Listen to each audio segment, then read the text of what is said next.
You wake up on a Monday morning. Your alarm goes off, you check your phone, your paycheck hit on Friday, and somehow it already feels smaller than it should.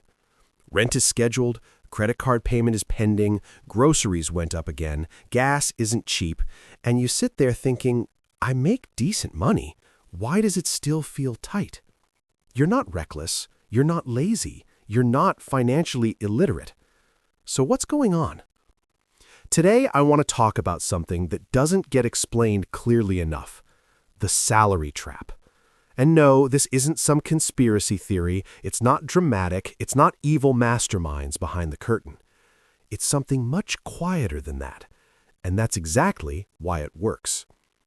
Most people think the solution to financial stress is simple: make more money. Get the promotion, switch companies, negotiate harder, pick up a side hustle. Increase the salary, and the problem goes away. And for a moment, it does. You feel relief. You breathe easier. You upgrade your apartment. Maybe you trade in your car. You finally stop checking your bank account before buying dinner. But then, something strange happens. Your lifestyle rises to meet your income. And now you need the higher paycheck just to maintain normal. That's the trap. The system isn't keeping you broke by paying you too little. It's keeping you dependent by paying you just enough. Enough to survive, enough to upgrade slightly, enough to feel progress, but not enough to escape the cycle without intentional effort. Let me explain. When you're on salary, your income is fixed. It's predictable. It shows up every 2 weeks like clockwork. That predictability feels safe, and safety feels good. But your expenses? They're not fixed. They expand. There's a psychological principle called lifestyle inflation. When income increases, spending tends to increase almost proportionally. Not because you're irresponsible, because your definition of normal quietly shifts. When you made $40,000, a $1,200 apartment felt expensive. At $75,000, a $2,000 apartment feels reasonable. At $120,000, suddenly you deserve more space, better furniture, nicer vacations. Each jump feels justified, logical even. And none of it feels extravagant, it just feels standard for your level. This is where the trap tightens. Because now your survival number has increased. Your baseline cost of living rises. And once your baseline rises, your freedom shrinks. You need that job. You need that exact salary. You can't easily take a risk. You can't easily walk away. You can't easily downshift. You're earning more than ever, but you feel more locked in. That's the part nobody talks about. The higher your fixed expenses, the more obedient you become to the paycheck. It's subtle. You don't feel trapped on day one. You feel successful. But 5 years later, when you're stressed, burnt out, fantasizing about quitting, you realize something. You can't, because your life costs too much. The salary trap isn't about being underpaid. It's about being structured around income instead of ownership. When you trade time for money, you're in a linear exchange. 1 hour equals 1 unit of income. The company controls the opportunity, you control your effort. If you stop, the money stops. That's not evil. That's just how employment works. But the system quietly encourages you to build your entire lifestyle on that linear exchange. You finance a car based on your salary. You qualify for a mortgage based on your salary. You budget your groceries, childcare, subscriptions, vacations based on your salary. Everything is pegged to that one stream. So if that stream dries up, everything trembles. And that creates psychological pressure. You start optimizing for stability over freedom. You tolerate more. You speak up less. You delay risk. Not because you're weak, because you have responsibilities. And here's where it gets even more interesting. The system rewards consumption more than ownership. It's easy to get approved for a $50,000 car loan. It's harder to build $50,000 in investments. It's easy to increase your monthly payments. It's harder to decrease your dependency. Most people measure success by income, but income is not wealth. Income is motion. Wealth is stored freedom. Let that sink in for a second. Income flows in and flows out. Wealth stays. If you earn $150,000 and spend $145,000, you're moving a lot of money, but you're not building margin, and margin is where peace lives. The real trap is believing that the next raise will solve structural problems.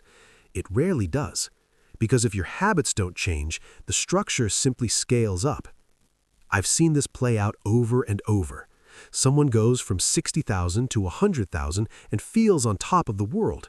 Then daycare hits, then a bigger home, then travel expectations, then family pressure, then lifestyle comparisons. Suddenly, they're making six figures and still stressed. Not because they're bad with money, but because they never shifted from earning mode to building mode. That's the turning point. At some point, you have to stop asking, how much do I make? And start asking, how much do I keep? And where is it going? That shift changes everything. When you think like an earner, you chase raises. When you think like a builder, you create systems. Builders automate investing. They create emergency buffers. They lower their survival number. They treat raises as fuel for assets instead of upgrades. And here's the psychology behind why that matters.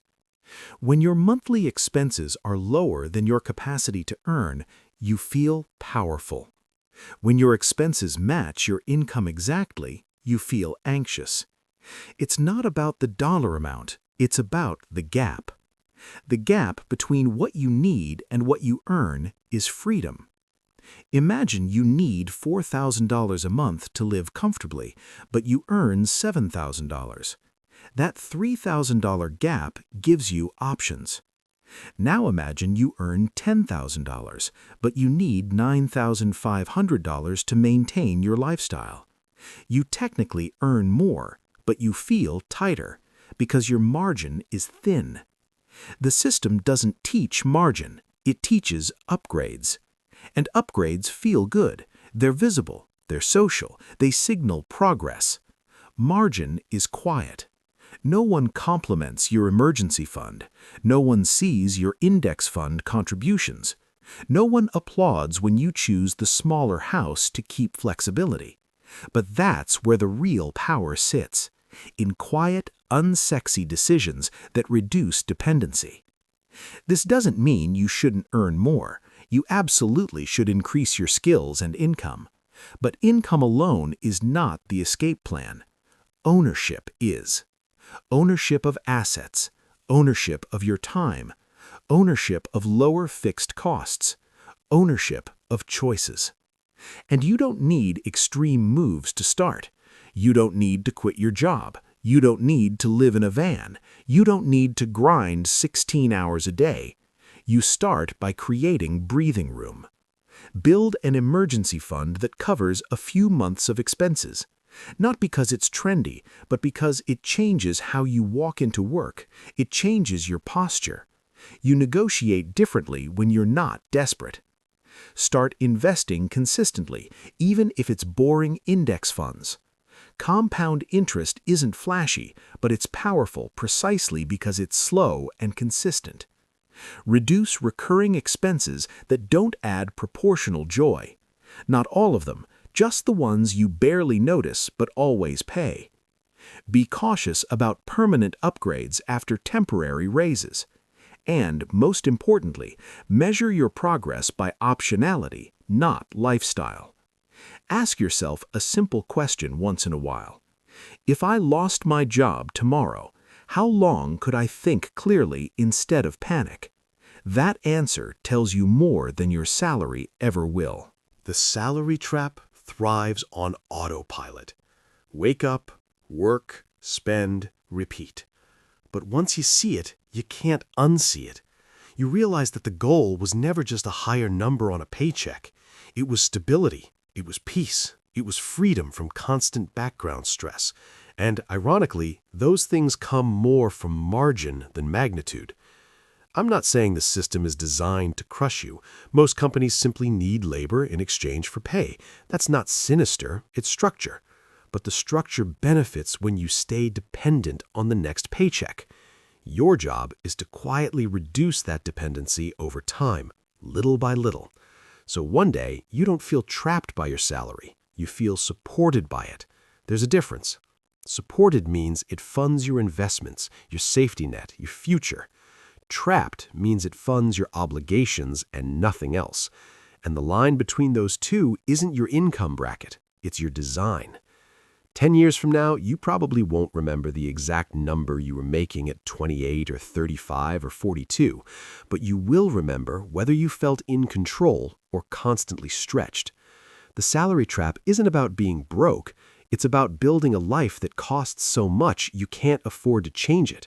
And the quiet rebellion against that isn't loud or dramatic, it's thoughtful. It's choosing margin over image, ownership over upgrades, systems over impulse. It's understanding that freedom grows in small, consistent decisions. If you're feeling tight right now, even on a decent income, you're not crazy. You're experiencing a structural tension that most people never question. But now you can. And you don't have to fix everything this year. Just start noticing. Start tracking where your money flows. Start protecting your gap. Start building something that pays you back. Not because it's trendy, but because peace is expensive, and margin is how you afford it. Progress beats perfection. And escaping the salary trap isn't a leap. It's a slow, deliberate shift from earning to building. And that shift changes everything.